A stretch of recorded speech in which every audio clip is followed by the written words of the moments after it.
Hello and welcome to the WIPdown. The WIPdown is a special segment of the Stressed It's podcast brought to you by my lovely patrons over on Patreon. Just thank you to everyone who supports me over there, and if you are interested in supporting this channel financially, please consider becoming a patron, and the link with all the info will be in the description box. And yes, so if you can't tell, I have no idea what I sound like right now. I am sick. It just happened. I had all of a sudden had a fever last night at 11 o'clock. I was fine the entire day. I don't know what's happening. So bear with that. If I'm going to try not to sniff, I'm going to try not to cough. So I have my cold foam cold brew, which Doug, who's my husband, brought me this morning, which was incredibly sweet. Yes, so that was very nice of him. But today I really wanted to record because there is a sock pattern dropping on February 5th, 2020, and it is a design using Stress Knits yarn. Now, I have been really bad in the past when people have used my yarn, and I'm trying to get better about it. So this has been kind of a learning journey about, I don't know, just how I want to support designers.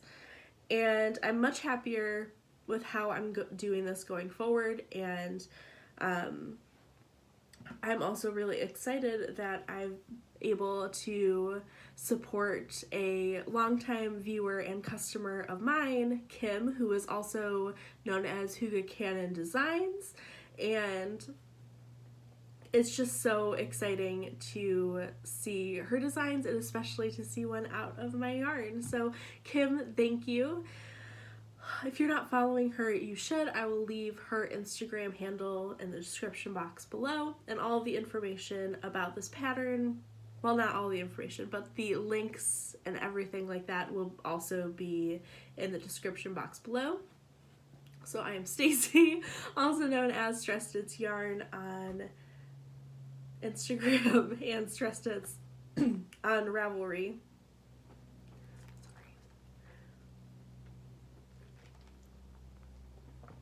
Okay, so let's talk about this. So I am finally getting back into my sock mojo, so I was super excited to be able to work on these. Okay. So this is the sock. I am almost done with the foot on the first one. I'm about halfway done, and I have very tiny feet, so socks go really quickly for me because I'm a US woman's 5.5.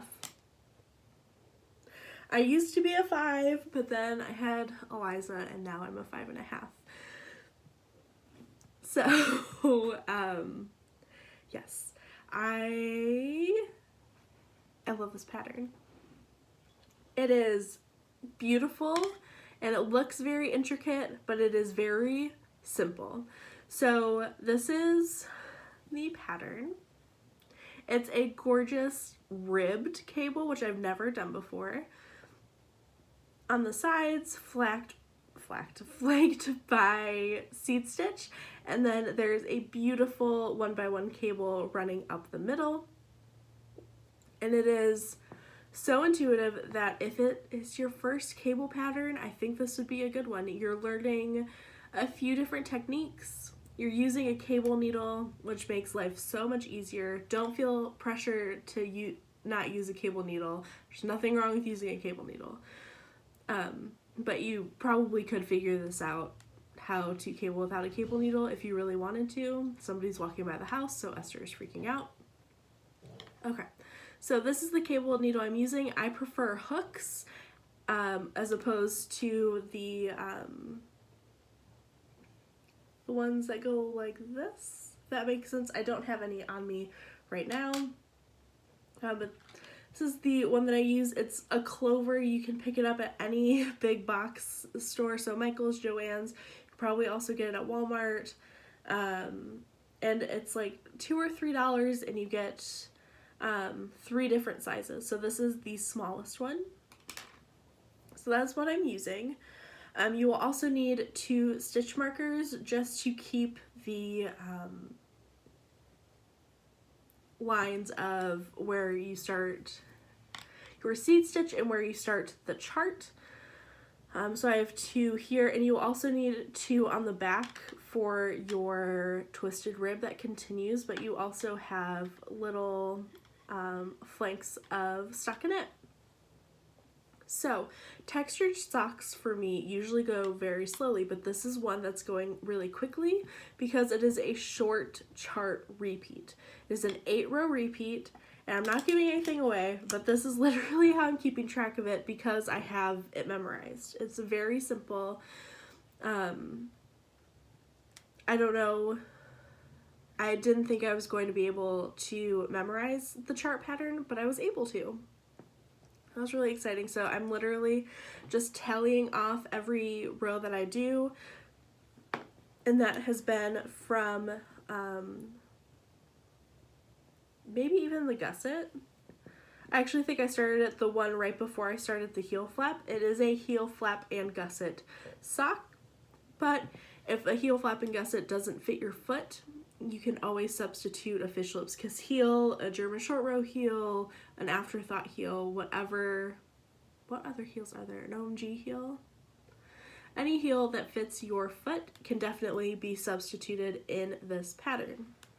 This pattern comes in 3 sizes, a 56, 64, and 72 stitch sock. I am knitting the 64 because I didn't want to knit a 72 sock. So I have this issue where I have the pattern page next to me, so I'm not missing any information.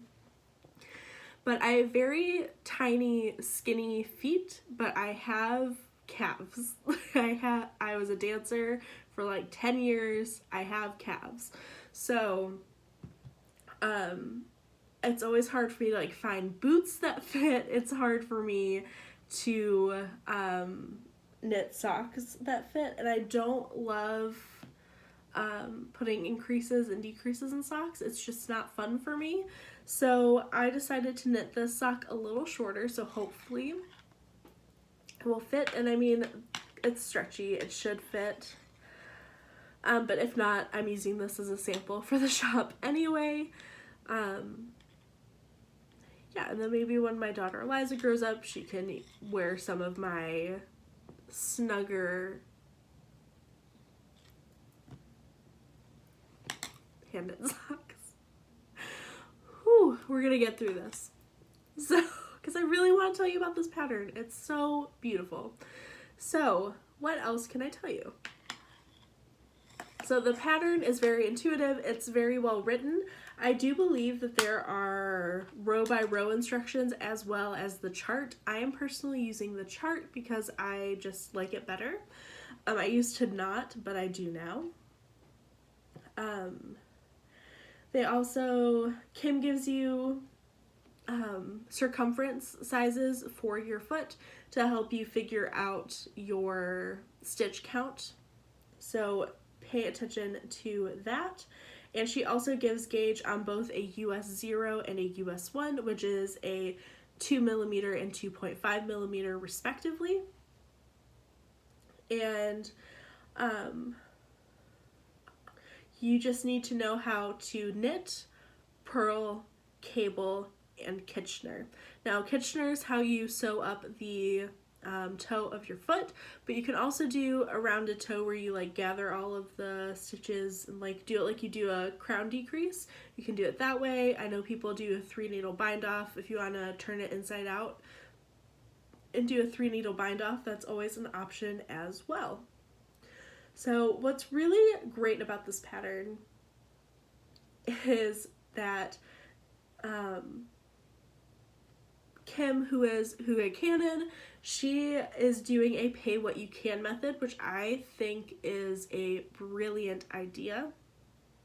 So the pattern is going to be $6 US, but you can get this pattern for $4 or $2 depending on what you are able to spend.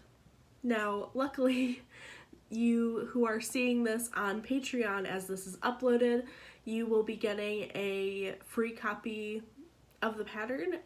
She is giving us a coupon code for patrons, which is just so thoughtful and amazing. So that will be coming to you on Wednesday when this comes out. Is that Wednesday? Whatever the 5th is. I think it's the 5th is a Wednesday. Anyway, yes, because today is the 3rd. So, yes, I love the sock pattern. And I would talk to you a little bit about colors that have been used or could be used that are currently in the shop. I was able to support a few testers and give yarn support. So one of the colorways I did was I Smell Snow, which, no, I didn't do that one. They have that in the stash, which is really great. I think her name's Kim as well. Yes. But one of the amazing testers knit her sample out of I Smell Snow, a skein that she had in her stash, which is a beautiful cream and pink and mint colorway with gray speckles. It's based on Gilmore Girls. But I dyed a bunch of that for this past shop update and it has sold out, but I will be dyeing more. So if you have your heart set on these socks in that colorway, it will be coming. The original sock was designed in Grubby, which is this beautiful, dirty pink with a bunch of dark gray black speckles. I knit mine out of No Trail to Follow, which is a mint green with gray speckles. I sent yarn support to 2 testers, like I said, and one of the colorways I sent is Rattle, which is just one of my favorite colorways of all time. It's this beautiful pinky mauve color with like, I don't even know what to call the color speckles, but it's like this burnt berry color and then dark gray. I love a good gray speckle. And then I have a few colorways that I think would be gorgeous. So there is Ever Peach. These are all from the advent calendar, actually. This is Ever Peach. I think this would be gorgeous. Figgy. And Bubbly. I think all of these are great options. All of the testers used speckly yarn, and I think it holds up. I think it's beautiful. I don't think you can really go wrong with this pattern. I do think a semi-solid would also be really great, but I love the way the speckles make the pattern sing. So there's plenty of yarn in the shop if you're interested on my favorite base, which is an 80% superwash merino, 20% nylon blend. But any sock yarn in your stash or from your favorite dyer will do as well. I just had to plug myself since it was used. Yes, so this is the Between the Canyon Socks by Hygge Cannon, whose name is Kim. And I am so excited for this pattern to be out in the world, and I just feel so lucky that she decided to use my yarn.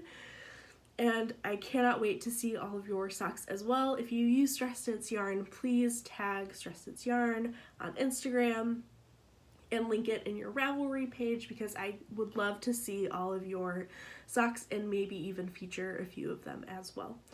So with that, I will leave you and I will see you next time.